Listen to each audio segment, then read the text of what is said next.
চলে যাচ্ছি নবীনগর থেকে। আসছিলাম মহান বিজয় দিবস 16ই ডিসেম্বর, একটু স্মৃতিসৌধে আসছিলাম। তো দেখলাম, ঘুরে ঘুরে দেখলাম শুধু মানুষ আর মানুষ, তাই বেশি টাইম আর থাকা হলো না। তাই বাসার উদ্দেশ্যে রওনা হলাম। যাওয়ার পথে দেখলাম যে একটু কী পরিমাণ মানুষ আসছে আপনাদের একটু দেখাই, যার কারণে মূলত ভিডিওটা করা। তো সবাই ভালো থাকবেন, সুস্থ থাকবেন, আমার জন্য দোয়া করবেন।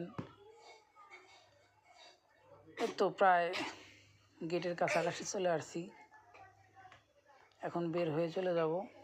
বেশি টাইম আর এখানে থাকা হলো না, কারণ অতিরিক্ত লোকজনের চাপ, তাই চলে যাচ্ছি। দোয়া করবেন আমার জন্য, ঠিক আছে?